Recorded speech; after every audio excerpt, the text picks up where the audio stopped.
আসসালামু আলাইকুম প্রিয় দর্শক, অন্য মঞ্চের আলাপচারিতায় আপনাদের সকলকে স্বাগত জানাচ্ছি। নমস্কার, আমি তরুণ ঘোষ। ভারতের সেনাপ্রধান উপেন্দ্র ত্রিবেদী গতকাল রাতে ফোন করে ওয়াকারুজ্জামানকে ফোন করেছিলেন। ফোন করে বলে দিয়েছেন, আপনি কঠোর হন এবং আপনি ক্ষমতা হাতে নিন। আপনি যদি ক্ষমতা হাতে না নেন তাহলে পরে এই দেশ রসাতলে যাবে এবং তৃতীয় পক্ষকে হস্তক্ষেপ করতেই হবে। তৃতীয় পক্ষটাকে তৃতীয় পক্ষ হলো, এক হচ্ছে সেনাবাহিনী, দুই হলো এই জেহাদি বাহিনী ইউনিসন গং যারা দেশটা ধ্বংস করছে, আর তৃতীয় পক্ষ হলো ভারত। কারণ ভারতের সামনে স্পেস কিন্তু কমে আসছে। এখানে যেটা বলা হয়েছে, খবরে বেরিয়েছে, যা করণীয় করা হবে বাংলাদেশে ইঙ্গিত ওয়াকারের। ইউনিট সরকারের কাজ নিয়ে বারবার তীব্র উষ্মা প্রকাশ করেছেন সেনাপ্রধান। ওই সূত্রটির দাবি, স্বভাব বিরুদ্ধভাবে উত্তেজিত মনে হয়েছে তাকে।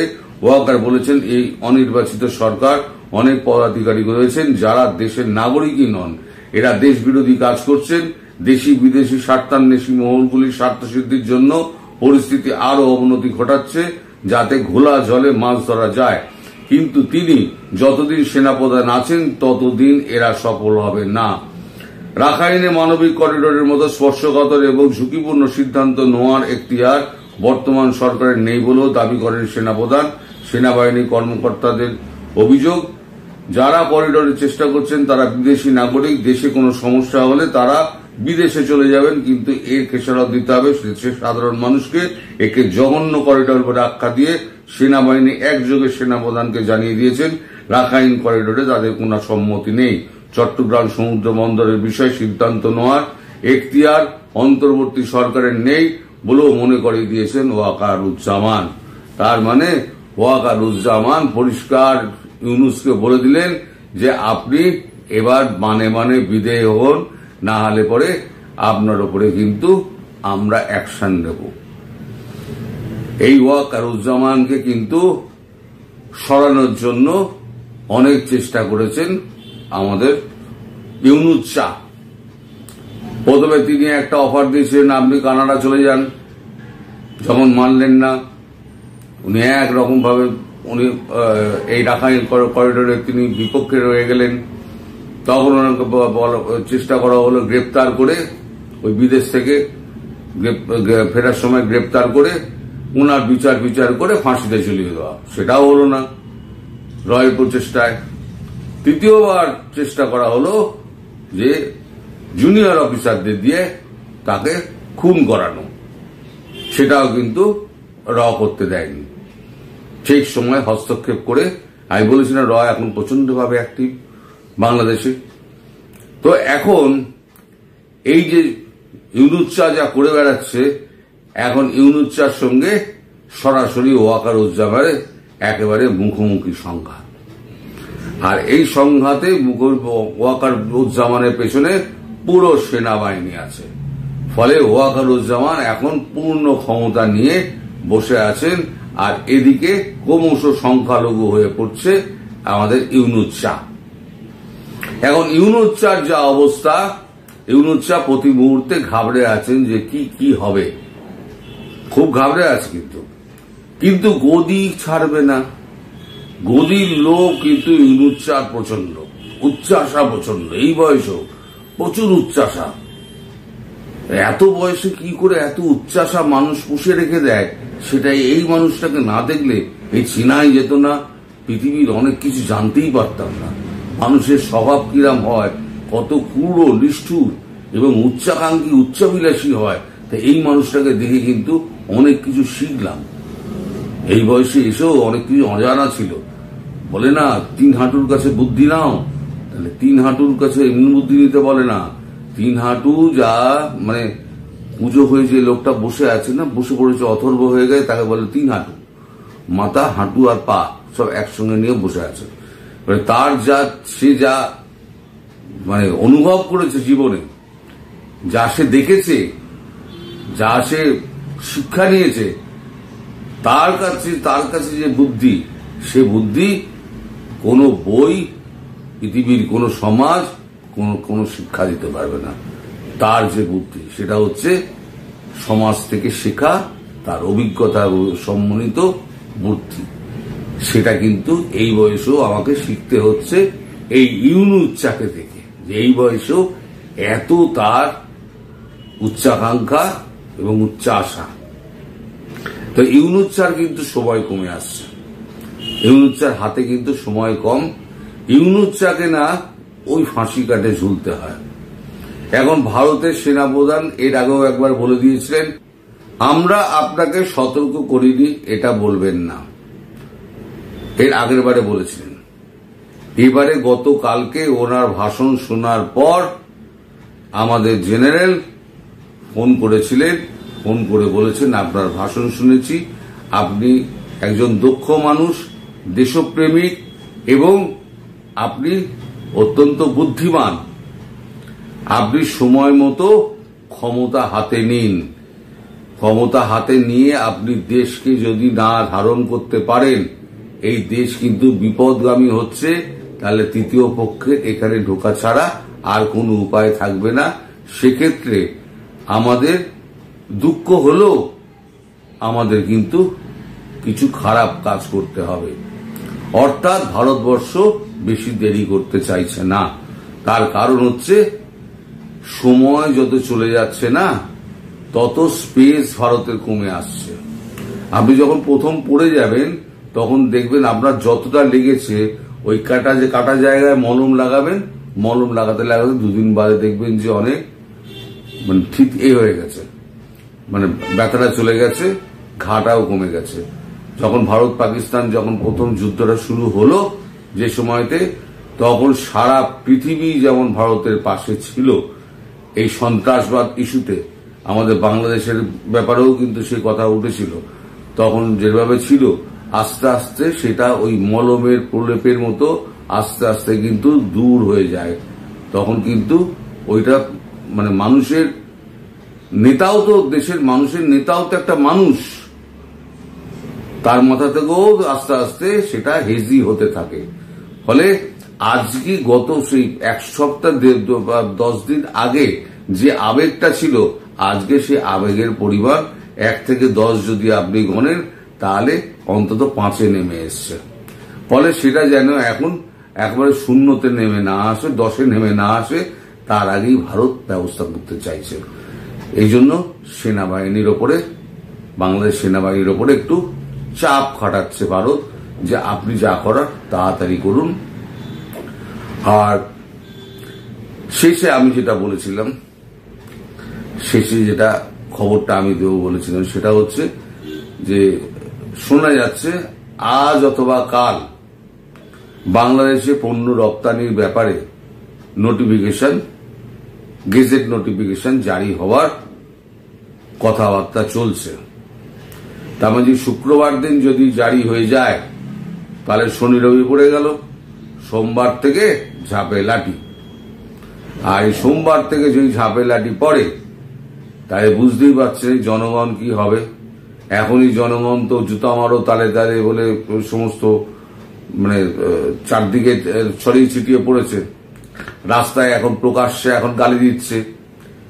আসিফ ওই নজরুলের নামে জুতা মারো তালে তালে স্লোগান উঠছে। তারপরে ওই যে সজীব ভুঁইয়া, কি মামুর সজীব ভুঁইয়া, তার লম্বা চওড়া নাম তো 26 অক্ষরের নাম, তো 26 অক্ষরের নাম মনে থাকে না, তারও ছবি লাগিয়ে তার উপরেও জুতো বুতো মারছে। এবার এরা কিন্তু আর এখন দেখা যাচ্ছে না। বহুদিন আগেই বলেছিলাম, এদের জামা প্যান্ট খুলে জাঙ্গিয়া পরিয়ে কাছা পরে বা নগ্ন অবস্থায় এদেরকে রাস্তায় দৌড় করাবে পাবলিক, এই সেই অবস্থা সে আসছে। খুব শিগগিরই দেখবেন এরা আস্তে আস্তে কাটতে শুরু করেছে। খুব শিগগির সেনাপ্রধান যে হুমকিটা দিয়েছে তাতেই কাটা শুরু হবে। আর নোটিফিকেশন জারি হয়ে গেলে খাদ্য সামগ্রী যাওয়া বন্ধ হয়ে গেল। 1 সপ্তাহের মধ্যে দেখবেন রাস্তায় জনগণ নেমে গেছে। ওই যমুনায় ঢুকে আমি যা বলেছি, ওই জামা কাপড় টেনে ছিঁড়ে নামিয়ে একেবারে ল্যাংটো করে ওই ইউনুসকে পথে নামিয়ে দেবে। আর নইলে পরে আর একটা রাস্তা হচ্ছে, সেনাপ্রধান তাকে অ্যারেস্ট করে তাকে ওই ফাঁসি কাটে ঝুলিয়ে দেবে। রাষ্ট্রদ্রোহিতার নামে ওই আসিফ নজরুল থেকে শুরু করে যে কটা আছে সব কটা কিন্তু ওই ফাঁসি কাটে ঝুলবে, যেখানে তারা ফাঁসি মঞ্চ তৈরি করেছিলেন শেখ হাসিনাকে মানে ঝোলানোর জন্য। তা আমি তখনও বলেছিলাম ওই আশা জীবনে পূর্ণ হবে না, শেখ হাসিনাকে ওই ঝোলানো ওই আশা অপূর্ণই থেকে যাবে। যারা বানিয়েছে তারাই ওখানে ঝুলবে, ভবিষ্যতেও আমার কথা মিলিয়ে দেবেন, ওইখানে ওরাই ঝুলবে। এই শেখ হাসিনাই বিচার করবেন। একেবারে নির্বাচন হোক, শেখ হাসিনাও চাইছেন একটা নির্বাচন হোক, সেই নির্বাচনে জিতে উনি দেশে ফিরবেন। এটা হচ্ছে ওনার বর্তমান মত। এখন বর্তমান মতটা এখন পরিস্থিতির সঙ্গে সঙ্গে চেঞ্জও হতে পারে। এখন মানে আওয়ামী লীগ অনেকেই নেতারা তার সঙ্গে যোগাযোগ করে বলছেন আপনি না এলে পরে আমরা তো ক্ষতিগ্রস্ত হব। সেক্ষেত্রে পরবর্তীকালে হয়তো শেখ হাসিনা তার মত চেঞ্জ করতে পারেন, তিনি হয়তো আগেই যেতে পারেন। সে ব্যবস্থা ভারত করে দেবে। ভারতীয় সৈন্য যদি নামে বা ওয়াকারুজ্জামান যদি ক্ষমতা হাতে নেয়, কেউ মাঠে থাকবে না, সব মাঠ ফাঁকা হয়ে যাবে। দেখবেন কদিন আর অপেক্ষা, সব মাঠ ফাঁকা হয়ে যাবে। চায়ের টেবিল কিংবা পাড়ার টং দোকান, কোথাও নির্বাচনের দামামা বাজতে দেখা যাচ্ছে না। তা সত্ত্বেও বৃহস্পতিবার সন্ধ্যা 6টায় নির্বাচন কমিশন ঘোষণা করতে যাচ্ছে ত্রয়োদশ জাতীয় সংসদ নির্বাচনের তফসিল। তার ঠিক আগে অন্তর্বর্তী সরকার ক্ষমতা কাঠামো থেকে সরে গেলেন সবচেয়ে আলোচিত এবং বিতর্কিত দুই ছাত্র রাজা, যুব ক্রীড়া এবং স্থানীয় সরকার মন্ত্রণালয়ের উপদেষ্টা আসিফ মাহমুদ সজীব ভুঁইয়া এবং তথ্য ও সম্প্রচার মন্ত্রণালয়ের উপদেষ্টা মাহফুজ আলম। তবে সরকারের পিআর টিম সে পদত্যাগে শর্ত দিয়ে রেখেছে, বলেছে তফসিল ঘোষণা হলে কার্যকর হবে এই পদত্যাগ। যদিও সংবিধানের কোথাও এমন অদ্ভুত শর্তের উল্লেখ নেই। দর্শক, জুলাই আন্দোলনের পর আসিফ ও মাহফুজ এসেছিলেন পরিবর্তনের প্রতীক হয়ে, কিন্তু ক্ষমতা থেকে বিদায় নিলেন দুর্নীতির অভিযোগ আর ক্ষমতার অপব্যবহারের নানা বিতর্ক নিয়ে। আসিফ মাহমুদ এরই মধ্যে ঘোষণা করেছেন তিনি নির্বাচন করবেন, আর মাহফুজ আলম তিনি তো শেষ মুহূর্ত পর্যন্ত সরকারে থাকতে চেয়েছিলেন। তাহলে কি তাদের এই প্রস্থান কোনো সাধারণ স্বেচ্ছায় বিদায় ছিল না, বরং ছিল ক্ষমতার মঞ্চ থেকে এক প্রকার গোল্ডেন হ্যান্ডশেক দিয়ে সরে যাওয়া? কোন চাপে বা কিসের চাপে সেই গোল্ডেন হ্যান্ডশেক করতে হলো? কিংস পার্টি এনসিপি কি দুই উপদেষ্টার এই গোল্ডেন হ্যান্ডশেক মেনে নিচ্ছে, নাকি তফসিলের পর নতুন কোনো দাবির জন্য এই গোল্ডেন হ্যান্ডশেককে তারা ব্যবহার করবেন? তার চেয়েও বড় কথা, মাত্র 1 মাস আগেও আসিফ মাহমুদ প্রকাশ্যে বলেছিলেন বাংলাদেশের বর্তমান বাস্তবতায় 10 থেকে 20 কোটি টাকা না থাকলে সংসদ নির্বাচন করা সম্ভব নয়। যে আসিফ মাহমুদ আয়কর দিতেন না, ছিল না ব্যাংক অ্যাকাউন্ট, 16 মাসের ব্যবধানে তিনি এমন কোন আলিবাবার গুহা পেয়ে গেলেন যা দিয়ে 10 থেকে 20 কোটি টাকা খরচ করার জন্য তারা নির্বাচনের খরচ মেটাবে? অনেকদিন ধরেই শোনা যাচ্ছিল অন্তর্বর্তী সরকারে থাকা দুই ছাত্র উপদেষ্টা পদত্যাগ করছেন। মঙ্গলবার রাত থেকে সে গুঞ্জন আরো এক দফা বাড়ে। বিশেষ করে স্থানীয় সরকার উপদেষ্টা আসিফ মাহমুদ সজীব ভুঁইয়া বুধবার বিকেলে সংবাদ সম্মেলন ডাকায়। সেই সংবাদ সম্মেলনে তার দায়িত্বে থাকা দুই মন্ত্রণালয় গত 16 মাসে বিগত সরকারের করে যাওয়া নাম ফলক পরিবর্তন ছাড়া আর কি কি করেছেন তার ফিরিস্তি তুলে ধরেছেন। যদিও সুলতানা কামালের মতো প্রথিতযশা ক্রীড়াবিদের নামে করা কমপ্লেক্সের নাম ফলক কেন পরিবর্তন করা হলো সে প্রশ্নের উত্তর দিতে বেশ ঘাবড়ে যান। শেষমেশ বলে বসেন সুলতানা কামালের নামে আরেকটি কমপ্লেক্সের নামকরণ করা যেতে পারে। জনপ্রশাসন মন্ত্রণালয় থেকে নিয়োগ দেওয়া সচিবকে কাজে যোগ দিতে না দেয়া, নিজের এলাকায় বিশেষ বরাদ্দ, পিএস এর বিরুদ্ধে দুর্নীতির অভিযোগ, কোনো কিছুরই গ্রহণযোগ্য জবাব ছিল না উপদেষ্টা আসিফ মাহমুদের কাছে। তবে পদত্যাগের খবর মুখে বলতে না চাইলেও নির্বাচনে অংশ নিচ্ছেন সেটি আবারও জানান তিনি। জানান পদত্যাগের খবর সাংবাদিকদের জানাবেন প্রধান উপদেষ্টার প্রেস উইং। জানিয়েছিলেন তিনি কূটনৈতিক পাসপোর্টও জমা দিয়েছেন। আসিফ মাহমুদ যখনই সংবাদ সম্মেলন করছিলেন তখনও পর্যন্ত গণমাধ্যমের খবর ছিল আরেক ছাত্র উপদেষ্টা মাহফুজ আলম সরকারের থেকেই যেতে চান। এর কিছুক্ষণের মধ্যে প্রেস উইং এর বরাত দিয়ে গণমাধ্যমে খবর আসে দুই ছাত্র উপদেষ্টা পদত্যাগ করেছেন। এ খবর জানাতে সন্ধ্যা 6:15টায় প্রেস ব্রিফিং করে অধ্যাপক ইউনূসের প্রেস উইং। ব্রিফিং এ জানানো হয় অন্তর্বর্তী সরকার উপদেষ্টার পদ থেকে পদত্যাগ করলেন মাহফুজ আলম ও আসিফ মাহমুদ সজীব ভুঁইয়া। তারা বুধবার বিকেল 5টার মধ্যে প্রধান উপদেষ্টা অধ্যাপক মোহাম্মদ ইউনূসের কাছে তাদের পদত্যাগপত্র জমা দিয়েছেন। উপদেষ্টারা রাষ্ট্রীয় অতিথি ভবন যমুনায় গিয়ে পদত্যাগপত্র জমা দিলে প্রধান উপদেষ্টা তা গ্রহণ করেন। প্রধান উপদেষ্টার দপ্তরের ফেসবুক পেজে লেখা হয়েছে, 2 উপদেষ্টার পদত্যাগ নির্বাচন কমিশন তফসিল ঘোষণার সঙ্গে সঙ্গে কার্যকর হবে। যদিও নির্বাচন কমিশন বুধবার রাষ্ট্রপতির সঙ্গে দেখা করার পর জানিয়েছে, ত্রয়োদশ জাতীয় সংসদ নির্বাচন ও গণভোটের তফসিল ঘোষণা করা হবে বৃহস্পতিবার সন্ধ্যা 6টায়। কিন্তু প্রশ্ন হলো, প্রধান উপদেষ্টার দপ্তর এই ব্যাখ্যা কোথায় পেলেন বা এমন শর্ত কিভাবে দিলেন 2 উপদেষ্টার পদত্যাগের সাথে তফসিল ঘোষণার সম্পর্ক আছে? দর্শক, বর্তমানে যে সংবিধান অনুসারে অধ্যাপক ইউনূস ও তার সরকার রাষ্ট্র চালাচ্ছেন, তাতে মন্ত্রী পদমর্যাদার কারো পদত্যাগের বেলায় এমন অদ্ভুত শর্তের দেখা পাওয়া যায় না। সংবিধানের 2য় পরিচ্ছেদের 58 অনুচ্ছেদে প্রধানমন্ত্রী ও অন্যান্য মন্ত্রী উপমন্ত্রীরা কিভাবে পদত্যাগ করবেন সেটি বলা আছে। অনেকে বলতে পারেন, এই সংবিধানে তো অন্তর্বর্তী সরকারের কথা বলা নেই, কিন্তু বর্তমান অন্তর্বর্তী সরকারের উপদেষ্টারা মন্ত্রীদের মতোই শপথ নিয়েছিলেন এবং মন্ত্রীদের মতোই সুযোগ সুবিধা ভোগ করেন। সেখানে বলা আছে, প্রধানমন্ত্রী ব্যতীত অন্য কোনো মন্ত্রীর পদ শূন্য হবে যদি তিনি রাষ্ট্রপতির কাছে পেশ করবার জন্য প্রধানমন্ত্রীর কাছে পদত্যাগপত্র জমা দেন। আবার যদি টেকনোক্রেট মন্ত্রী হন তাহলে কি হবে, সেটি বলা আছে 58 এর 2য় অনুচ্ছেদে। বলা আছে, প্রধানমন্ত্রী যে কোনো সময় কোনো মন্ত্রীকে পদত্যাগ করতে অনুরোধ করতে পারবেন এবং ওই মন্ত্রী অনুরোধ পালনে অসমর্থ হলে তিনি রাষ্ট্রপতিকে উক্ত মন্ত্রীর নিয়োগের অবসান ঘটাবার পরামর্শ দিতে পারবেন। নির্বাচনের তফসিল ঘোষণা না হলে উপদেষ্টাদের জমা দেওয়া পদত্যাগপত্র গৃহীত হবে না, এমন অদ্ভুত ও কিম্ভূত কিমাকার শর্ত বাংলাদেশের ইতিহাসে এই প্রথম শোনা গেল। দর্শক, মাত্র 16 মাসের ক্ষমতা যাত্রায় বড় বড় রাজনৈতিক দল সহ নানা মহল থেকে 2 ছাত্র উপদেষ্টার পদত্যাগের দাবি অনেকবার উঠেছিল। ইশরাক হোসেনকে ঢাকার মেয়র হিসেবে নিয়োগের ইস্যুতে বিএনপির সাথে আসিফ মাহমুদের দ্বন্দ্ব চরমে পৌঁছেছিল। শেষমেশ বিএনপিকে পিছু হটতে হয়েছিল। অবশ্য পরে সেই আসিফ মাহমুদ বিএনপি থেকে নমিনেশন পাওয়ার চেষ্টা শুরু করেন। অন্যদিকে মাহফুজ আলমের সাথে জামাতের দ্বন্দ্ব ছিল ওপেন সিক্রেট। অন্তর্বর্তী সরকারের শীর্ষ পর্যায় থেকে উপদেষ্টা মাহফুজ আলম ও আসিফ মাহমুদকে সেপ্টেম্বরের মাঝামাঝি সময়ের মধ্যে পদত্যাগের পরামর্শ দেওয়া হয়েছিল। দৈনিক প্রথম আলোর খবরে বলা হয়েছে, তারা তখন আরও সময় চেয়েছিলেন। এরপর নভেম্বরের মাঝামাঝি তাদেরকে আবারও পদত্যাগের বিষয়টি স্মরণ করিয়ে দেওয়া হয় সরকারের পক্ষ থেকে। উপদেষ্টা আসিফ মাহমুদ নির্বাচন করবেন এমনটা মনস্থির করে পদত্যাগের প্রস্তুতি নিতে শুরু করেন। কুমিল্লায় নিজের এলাকা ছেড়ে ঢাকা 10 আসনের ভোটার হন। বিশেষ বরাদ্দ পেতে তড়িঘড়ি করে প্রকল্প সাজান নিজের নির্বাচনী এলাকার জন্য।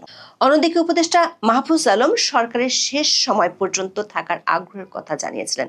সেক্ষেত্রে তিনি নির্বাচন করবেন না বলেও জানিয়েছিলেন। প্রথম আলোর খবরে বলা হয়েছে, মঙ্গলবার প্রধান উপদেষ্টা অধ্যাপক মোহাম্মদ ইউনূসের সঙ্গে যমুনায় বৈঠক করেন সিনিয়র কয়েকজন উপদেষ্টা। সাধারণত প্রতি মঙ্গলবার মধ্যাহ্নভোজের পাশাপাশি উপদেষ্টারা বৈঠকে মিলিত হন। চলতি সপ্তাহের মঙ্গলবারের বৈঠকে 2 উপদেষ্টার পদত্যাগের বিষয়টি ওঠে। ওই দিন সন্ধ্যায় সরকারের দায়িত্বশীল ব্যক্তিরা নিশ্চিত হন যে 2 উপদেষ্টা বুধবার পদত্যাগ করছেন। প্রশ্ন হলো, আসিফ মাহমুদ না হয় নির্বাচন করবেন এমন সিদ্ধান্ত নেয়ার কারণেই পদত্যাগের সিদ্ধান্ত নিতে বাধ্য হয়েছেন, কিন্তু মাহফুজ আলম যেখানে শেষ দিন পর্যন্ত নিশ্চিত নন এবং তিনি প্রয়োজনে নির্বাচন করতে চান না, এমন সিদ্ধান্ত নেওয়ার পরও কেন সরে যেতে হলো? 10 ডিসেম্বর দৈনিক সমকালে প্রকাশিত এক খবরে বলা হয়েছে, তথ্য ও সম্প্রচার মন্ত্রণালয়ের উপদেষ্টা মাহফুজ আলম সরকারে থাকার সিদ্ধান্ত নিয়েছেন। লক্ষ্মীপুর 1 আসনে তার প্রার্থী হওয়ার সম্ভাবনার কথা শোনা গেলেও তা হচ্ছে না। সমকালের ওই খবরে বলা হয়, সোমবার রাতভর বৈঠক হয়েছে উপদেষ্টা মাহফুজের হেয়ার রোডের সরকারি বাসভবনে। মঙ্গলবার ভোর পর্যন্ত তা চলে। বৈঠক সূত্র জানিয়েছে, মাহফুজ নির্বাচনে অংশ না নিয়ে সরকারে থাকার সিদ্ধান্ত নিয়েছেন। তিনি জামাত ইসলামীর সঙ্গে এনসিপির জোটের নির্বাচনী সমঝোতার বিরোধী। এই মনোভাবের পরিবর্তন আসেনি। একাধিক সূত্র বলছে, অধ্যাপক ইউনূস যে তার প্রিয় 2 ছাত্র উপদেষ্টাকে গোল্ডেন হ্যান্ডশেক করিয়েছেন তা এক প্রকার বাধ্য হয়েই করেছেন। এখন প্রশ্ন হলো, তফসিল ঘোষণা হলে এবং সে অনুযায়ী নির্বাচন হলে আসিফ ও মাহফুজ কি নির্বাচন করবেন এবং করলে কে কোন দল থেকে করবেন? কিংস পার্টি হিসেবে প্রতিষ্ঠিত হওয়ার পর সবারই ধারণা ছিল জাতীয় নাগরিক পার্টি বা এনসিপি থেকে তারা নির্বাচন করবেন, কিন্তু সারা দেশে আর্মি, পুলিশ প্রহরায় সমাবেশ করার পরও জনসমর্থন না পাওয়ায় সে ধারণা থেকে সরে আসেন দুই সদ্য বিদায়ী উপদেষ্টা। আসিফ কুমিল্লা থেকে সরে এসে ঢাকা 10-এর ভোটার হন। বিএনপির প্রথম দফার তালিকায় এই আসনটি খালি রেখেছিল। তখন সবাই মনে করেছিল ইশাক ইস্যুতে বিএনপির শত্রু বনে যাওয়া আসিফ মাহমুদ সেই বিএনপি থেকে হয়তো লড়বেন। তবে বিএনপি দ্বিতীয় দফায় এই আসনে প্রার্থী ঘোষণা করেছে। বিএনপির একাধিক সূত্র বলছে আসিফ মাহমুদকে দলটি এখন আর নিতে চায় না। দর্শক, গত 7 নভেম্বর উপদেষ্টা আসিফ মাহমুদ বাংলাদেশের বর্তমান বাস্তবতায় 10 থেকে 20 কোটি টাকা না থাকলে সংসদ নির্বাচন করা সম্ভব নয় মন্তব্য করেছিলেন। তখন বলেছিলেন এই বাস্তবতায় আসলে যাদের কালো টাকা আছে তাদেরই সুযোগ আছে নির্বাচনে অংশগ্রহণ করার। প্রশ্ন হলো, 1 মাসের মধ্যে উপদেষ্টা আসিফ মাহমুদের কি এই সক্ষমতা হয়ে গেছে, নাকি গত 16 মাসের ক্ষমতা যাত্রায় ধীরে ধীরে এই সক্ষমতা তিনি অর্জন করেছেন? আর অর্জন করেছেন বলেই ঢাকা 10 আসনের মতো বড় একটি আসনে তিনি স্বতন্ত্র হলেও নির্বাচন করতে চান। দর্শক, এই অভিযোগ উঠছে কারণ অধ্যাপক ইউনূসের উপদেষ্টা পরিষদের সদস্যদের মধ্যে যার বা যাদের মন্ত্রণালয়ের বিরুদ্ধে সবচেয়ে বেশি দুর্নীতি ও ক্ষমতার অপব্যবহারের অভিযোগ, সে তালিকায় আসিফ মাহমুদের নাম সবচেয়ে বেশি এসেছে গণমাধ্যমের খবরে। আসিফ মাহমুদের সাবেক এপিএস মোয়াজ্জেম হোসেন, যিনি নিজেও বৈষম্য বিরোধী আন্দোলনের নেতা ছিলেন, তার বিরুদ্ধে গুরুতর অভিযোগ ওঠে। অভিযোগগুলো ছিল নিয়োগ ও বদলি বাণিজ্য, টেন্ডার বাণিজ্য এবং বিগত সরকারের দোসর প্রকৌশলীদের পুনর্বাসনের মাধ্যমে শত কোটি টাকা হাতিয়ে নেওয়া। অবশ্য দুদক তদন্তের ঘোষণা দিলেও সেটি এখনো ঘুম পাড়ানি মাসি পিসের গান শুনিয়ে যাচ্ছে। বাবার টেন্ডার লাইসেন্স কাণ্ডে নিজে ক্ষমা চেয়েছিলেন, তবে নিজের অস্ট্রের ম্যাগাজিন কাহিনী বিদেশ পর্যন্ত টেনে নিতে গিয়েও বেঁচে যান। হেলিকপ্টারে চড়ে 200 টাকার কম্বল বিতরণের কাহিনী তিনি কেন করেছেন তা নিয়ে কোনো সংস্থা অবশ্য প্রশ্ন করেননি। শেষ মুহূর্তে এসে নিজের এলাকায় কেন বিশেষ বরাদ্দ দিতে চেয়েছেন সেটি নিয়ে স্বচ্ছতার গান গাওয়া সরকারও ছিল নিশ্চুপ। এমনকি ইমেইলে আসা সবচেয়ে বেশি দুর্নীতির অভিযোগ যে তার মন্ত্রণালয়ের বিরুদ্ধে সেটিও জানতে পারেন। তবে সে দুর্নীতি ঠেকিয়েছেন বা সেগুলোর বিরুদ্ধে ব্যবস্থা নিয়েছেন এমন কোনো তথ্য জানা না গেলেও তার বিরুদ্ধে বেশি অভিযোগ আছে খোদ উপদেষ্টা পরিষদই। দৈনিক প্রথম আলোর আরেকটি খবরে বলা হয়েছে, সরকারের শীর্ষ পর্যায়ে খোঁজ নিয়ে জানা গেছে উপদেষ্টা আদিলুর রহমান খানকে অতিরিক্ত দায়িত্ব হিসেবে স্থানীয় সরকার মন্ত্রণালয়ে দেওয়া হতে পারে। তিনি বর্তমানে গৃহায়ন ও গণপূর্ত মন্ত্রণালয় এবং শিল্প মন্ত্রণালয়ের উপদেষ্টার দায়িত্ব পালন করছেন। আদিলুর রহমান প্রথমে স্থানীয় সরকার মন্ত্রণালয়ের দায়িত্ব নিতে অপারগতা জানান। এই মন্ত্রণালয়ের অনিয়ম নিয়ে বিভিন্ন সময় গণমাধ্যমে উঠে আসা খবরের কারণে দায়িত্ব নিতে অনাগ্রহ দেখান তিনি, কারণ অনিয়মের দায়ভার তার উপরও যেতে পারে। তবে সরকারের চিন্তা হচ্ছে শেষ সময় এসে নতুন কাউকে এই মন্ত্রণালয়ের দায়িত্ব দেওয়া হবে না, পুরনোদের মধ্য থেকে দেওয়া হবে। সেই চিন্তা থেকে শেষ পর্যন্ত আদিলুর রহমানকে রাজি করানো হয়। এমনকি এনসিপি তো আসিফ মাহমুদের বিরুদ্ধে ওঠা দুর্নীতির অভিযোগের কারণে তাকে নিয়ে আপত্তি আছে। অবশ্য এনসিপি সম্প্রতি এবি পার্টি এবং রাষ্ট্র সংস্কার আন্দোলনকে নিয়ে যে গণতান্ত্রিক সংস্কার জোট করেছে তা নিয়ে আসিফ মাহমুদের অনুসারীদের আপত্তি আছে। দর্শক, পদত্যাগে আরেক উপদেষ্টা মাহফুজ আলমের গ্রামের বাড়ি লক্ষ্মীপুর 1 আসনে, যদিও সেখানে বিএনপির সাথে সমঝোতার সম্ভাবনা ক্ষীণ। বিএনপি সম্প্রতি বাংলাদেশ এলডিপি নেতা শাহাদাত হোসেন সেলিমকে ওই আসনে মনোনয়ন দেওয়ার ঘোষণা দেওয়ায় মাহফুজ আলমের লক্ষ্মীপুর 1 আসনে বিএনপি বা জোট থেকে ভোট করার সম্ভাবনা খুবই ক্ষীণ। তুলনামূলক মাহফুজ আলমের বিরুদ্ধে দুর্নীতির অভিযোগ কম থাকলেও ক্ষমতার অপব্যবহারের বিস্তর অভিযোগ আছে তার বিরুদ্ধে। মাহফুজের ভাইয়ের বিরুদ্ধে বিটিভির কাজের টেন্ডার অবৈধভাবে পাইয়ে দেওয়ার অভিযোগ উঠেছিল। জাতীয় নাগরিক পার্টি থেকে অব্যাহতি পাওয়া কেন্দ্রীয় সংগঠক মুনতাসির মাহমুদ প্রকাশ্যে হুমকি দেন তিনি সময় মতো মাহফুজ আলম এবং এনসিপি নেতাদের দুর্নীতির প্রমাণ ফাঁস করবেন। রাষ্ট্রপতি ভবনে গিয়ে সব ধরনের আইন লঙ্ঘন করে মাহফুজ আলম বঙ্গবন্ধুর ছবি নামিয়ে ফেলেছিলেন। সরকারের সমালোচনা করেন এমন কাউকে কোনো ধরনের সরকারি প্রতিষ্ঠানে যাতে রাখা না হয় সেটির জন্য তিনি কড়া নির্দেশ দিয়েছিলেন। এ কারণে বিএনপিপন্থী অনেক সরকারি কর্মকর্তা কর্মচারীকে তিনি ওএসডি এবং বদলি করিয়েছিলেন। দর্শক, আসিফ মাহমুদ না হয় নির্বাচনে লড়ার জন্য উপদেষ্টা পদ থেকে সরে দাঁড়িয়েছেন, কিন্তু মাহফুজ তো নির্বাচন করতে চান না, তাহলে তাকে কেন সরে যেতে হলো? এর অর্থ হলো সরকারের উপর এমন চাপ আছে যে চাপটির কারণে সরকারকে এই সিদ্ধান্ত নিতে হয়েছে। যদিও সরকার এমন ভাব যেন নির্বাচন কমিশনের তফসিল ঘোষণার ঠিক আগে সরকার তার নিরপেক্ষতার মুখোশ ধরে রাখার চেষ্টা করছে। কিন্তু আলিবাবার গুহা থেকে যদি নির্বাচনী খরচের 10 থেকে 20 কোটি টাকা বেরিয়ে আসে, তখন সরকার কি প্রশ্নবিদ্ধ হবে না? তার চেয়ে বড় খবর হলো, কিংস পার্টি এনসিপি 2 উপদেষ্টার পদত্যাগ মানতে পারছে না। সরকারে যেহেতু তাদের এখন সরাসরি স্টেক নেই, তাই তারাও নতুন একটি ইস্যুতে সরকারের বিরুদ্ধে অবস্থান নেওয়ার পরিকল্পনা আছে। সেটি হলো, জাতীয় পার্টিকে নির্বাচনে অংশ নিতে দেওয়ার সুযোগ দিতে চায় সরকার। এই সুযোগটি দিয়ে সরকার প্রমাণ করতে চায় নির্বাচন অনেক বেশি অংশগ্রহণমূলক হবে। কিন্তু এনসিপির পক্ষ থেকে সরকারি সিদ্ধান্তের বিরুদ্ধে শিগগিরই মাঠে উত্তেজনা তৈরি করা হবে।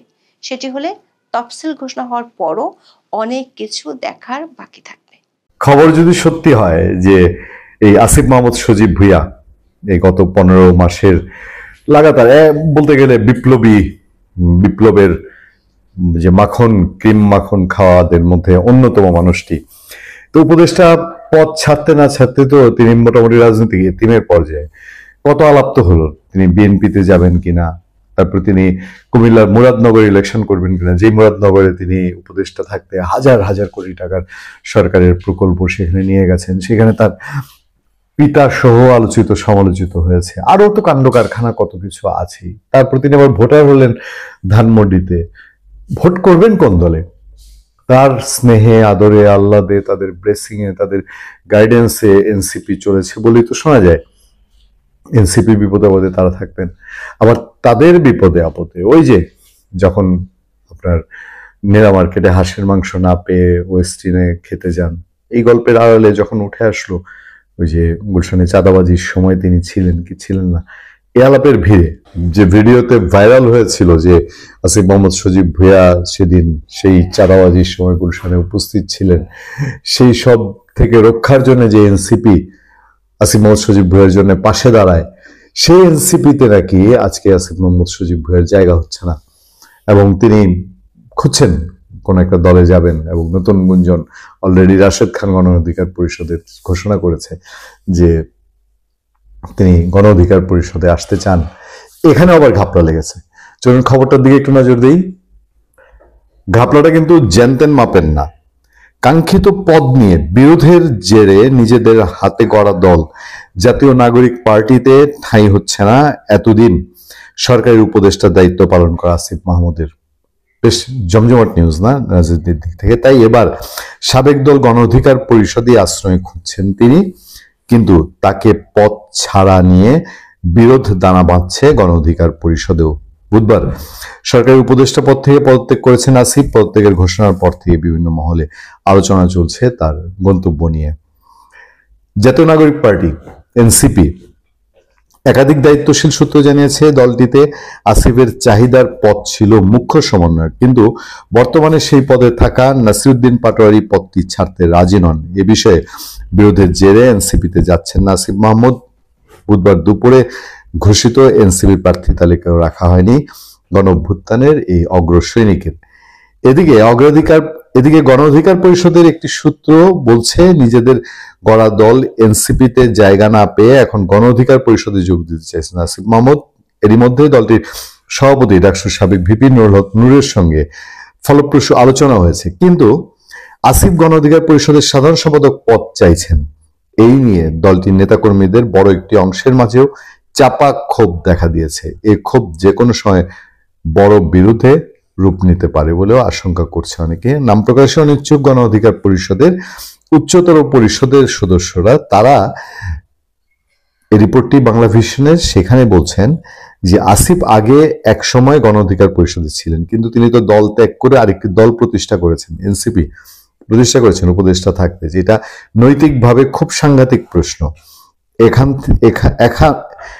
এখন সেখানে জায়গা না পেয়ে এখানে আসছেন, তাকে গণ অধিকার পরিষদে নিতে কোনো আপত্তি নেই, কিন্তু সেক্রেটারি পদ ছাড়তে গেলে দলে বড় ভাঙন সৃষ্টি হওয়ার সংখ্যা 100%। কিন্তু নূর ভাই কি বুঝে তাকে লাহি দিচ্ছে আমরা বুঝতে পারছি না। মানে গণ অধিকার পরিষদের নেতাকর্মীদের কোট করা হয়েছে।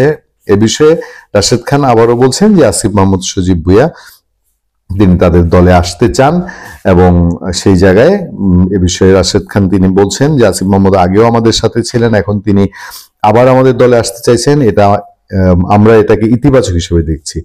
আলোচনা চলমান আছে, এখনো চূড়ান্ত হয়নি। সাধারণ সম্পাদক পদ নিয়ে বিরোধের বিষয়ে জানতে চাইলে রাশিদ খান বলে, তাকে আমরা আমাদের দলে স্বাগত জানাই, সে এলে তাকে সম্মানজনক পদ দেওয়া হবে। খেলা জমেছে। বিষয়টা হচ্ছে যে আসলে ভোটে কি দাঁড়াবে। ভোটের আগে তো পদত্যাগ করেছে, ভোটের আগে ভোট করার জন্য তো, আর সেটার জন্য যেহেতু ডক্টর ইউনূস এখনো তাদের ভবিষ্যৎ নিয়ে ব্লেসিং দিচ্ছেন যে ভবিষ্যৎ যেন ভালো হয়, তাহলে ভোটের কিছু একটা আশা ভরসা তাদের নিশ্চয়ই আছে কোনো না কোনো দিক দিয়ে। মানে জনগণের ভোট আর ভোটের ক্যারিশমা, এনসিপি এর আগে বলেছে না যে বহু ক্যারিশমা তাদের বাকি আছে। দেখা যাক কে অপেক্ষা করছে আমাদের সামনে। ভালো থাকবেন, সুস্থ।